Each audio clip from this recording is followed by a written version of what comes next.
Hey guys, Kyle, the Death Knight of Anime here, bringing you my review for Eden Zero Chapter 70. And before I get into the review itself, a couple things to talk about. Obviously, as anyone who watches my reviews is aware, this isn't the only chapter that was released, that was basically released this week. Another chapter, Chapter 71, was basically also released on top of this one. So how this is going to work essentially is I'm going to do this review now, and then and then later today, probably after like supper or something like that, I'm going to I'm going to do that review. Like it's basically it's 3 o'clock here right now, so like probably around like 6 o'clock, 6:37 my time is when I'm gonna record the second review pretty much. But and okay, I don't know how many. And another thing is, I don't know how many watch my reviews to the end. But in this case, I really need you guys to do that because I have a little bit of a. I'm gonna be talking a little bit beyond just. I'm gonna be talking a little bit beyond just the review with this particular video. So, yeah, but. With that said, let's get into the review itself. As I said, Eden Zero Chapter 7. So first off, it's been a while since I talked about the cover page, but I gotta mention here because this cover page is it's amazing. Like on top of the fact that it's from just classic Mashima showing off his bright color palette and just how colorful and robust colorful and flashy he can be. I can't lie. A lot of this a lot of this a lot of this cover a lot that has to a lot with this color page reminds me of just kind of in the layout and placing of the characters. It gave me a serious It gave me serious Star Wars vibes, like serious like from Star Wars vibes. And I don't know if that was intentional or not, but it really comes across because yeah, and maybe it's kind of fitting considering that Eden Zero is largely a series that takes place in space, but and maybe it's just a coincidence on that front. But yeah, I really can't help but feel that when Mashima when Mashima had decided in order to make this cover page, it really felt like a lot of his inspiration came from Star Wars. So you know what, major plus on Mashima for that one, I guess. And now, one thing about this is, I do hope his depiction of Hermit on this cover page isn't him alluding to that at some point she's going to turn evil on us, though, because that would, I mean, it wouldn't be, it wouldn't be far from the truth, but it wouldn't be out of, it wouldn't be surprising, but at the same time, it's like, yeah, I really don't want her, I don't really don't want her to go down like some kind of dark side. It would be interesting, but yeah, it would suck. Okay, let's say that much. So I'll be honest, Mashima went in a very unexpected direction with this chapter, as he actually kind of dove into some very profound territory about the perception of villainy and redemption. Specifically to this chapter, though, and specifically to this chapter, though, a lot of it was with the colony that Draken Joe had created. Like within the chapter, we pretty much see how even though Joe himself has done many things we may consider evil, and don't get me wrong, with when it comes to this colony, there is definitely a seedy criminal element to it, as we saw with all with the gambling, the strippers, all that. But on the other side, you can still genuinely see that within this colony that Draken Joe has created, there are still people on the colony itself that are just average citizens trying to live their daily lives. Like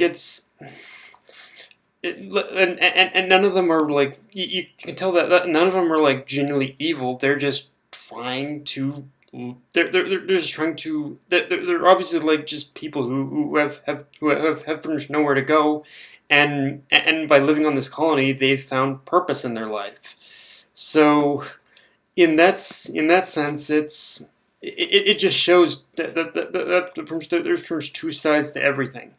And in fact, with us being able to explore the colony itself, there's a slim argument that could be made now that despite Draken Joe's actions, while not fully justifiable, they may have they may have an underlying merit now, in the sense of basically how Draken Joe's like methods and his actions, they do help in pretty much support. They probably do help in some form or another in helping to support the colony he's created, and how it helps the colony to continue to exist. But we'll we'll have to see. I get the feeling that this is going to be just in the setup. I get the feeling that this is going to be a little bit. We're going to see a few parallels between this one and the Sun Jewel arc, in the sense where this is probably going to be a situation where I don't think where either Dragon Joe is going to be rebelled against, and they're going to have someone new take over, or in this case, a total flip of the script happens, and really it doesn't even and nothing really even changes after this happens. But yeah, I'm just really curious as to what direction that Mashima intends to take Draken Joe's character, because with the whole element of the colony being added in, it adds so much potential now. So yeah, I'm just curious as to where he's going to go with it. And speaking on now, as I said, this arc tackled a lot in terms of perception and redemption. And speaking on the redemption angle, we basically get reintroduced to someone I never expected to see again, Sabir.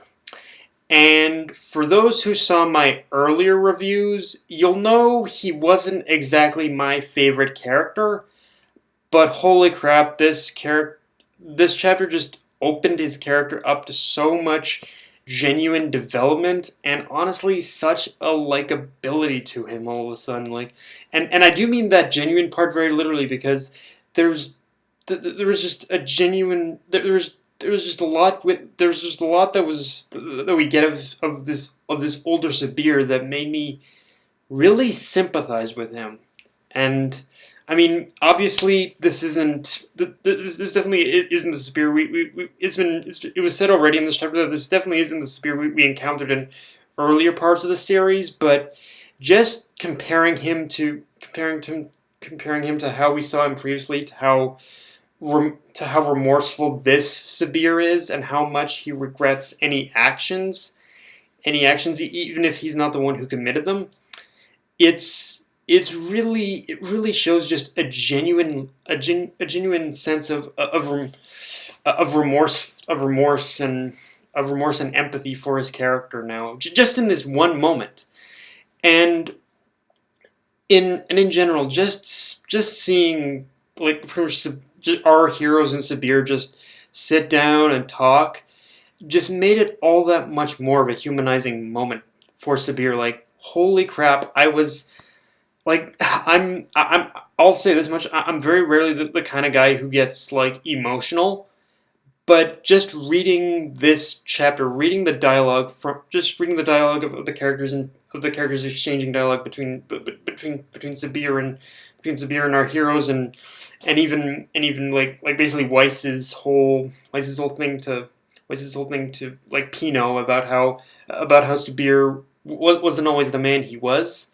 Just little moments and pieces and bits of exchanges like that really just kind of gave the whole situation a humanizing moment.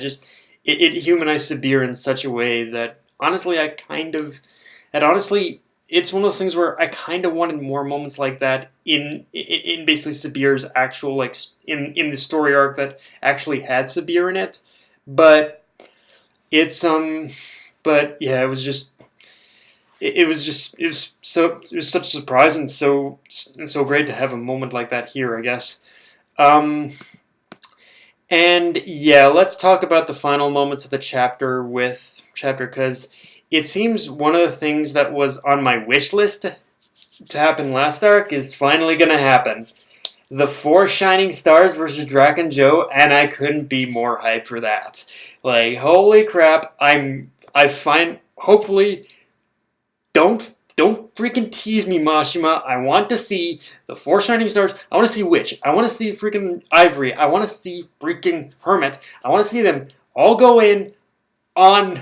I want to see all those go in and fight like Draken Joe's men. Don't tease me, Mashima. You better not fucking tease me. I want to see this, okay? Please give this to me. So yeah. Having said that, even beyond with a lot that happened in terms of Draken Joe like setting his plan into motion and setting his crew to like attack the Eden Zero. There's a lot of key moments in this chapter that we can recognize from Rebecca's dream, so it'll be interesting to see how things play out, which decision they make, and how they'll subvert Happy's death. Yeah. Okay, guys, so that's the end of the review portion. And now I kind of need to give this I kind of need to address this to all of you, and this is something that I would genuinely like to know in the comment section of the video. Like, please comment down below and tell me if I have a need to worry, because as all of you are aware, like pretty much YouTube's whole rules and laws and whatnot with the whole COPPA thing, they're changing. And the thing is, from what I understand so far, it sounds like I don't have too much reason to worry if I'm gonna get trashed, if my channel's gonna get trashed or whatnot, because from what I understand, it seems that a lot of it has to do with what pretty much actually appears in the video itself, and as you know, with my reviews, it's basically vlog style. I'm just talking and reviewing the episode and whatnot. But yeah, I don't think I have to worry about anything with this whole COPPA stuff. But if there's anything I've missed, or if there's anything I need to be worried about, please just kind of put it down in the comments below, and I'll see what I can do in order to change and conform to these like new rules and whatnot. But yeah, I kind of needed to get that. I kind of needed to know for sure as to what that was about, and if I needed to be worried about anything. So, but yeah, guys. So yeah, I needed to get that out. But yeah, guys, but for now, that's all I've got for this. If you enjoyed the video, like, comment, subscribe, follow me on Twitter, Facebook, and listen to Crunchyroll. Death Knight of Anime, signing off. Later, guys.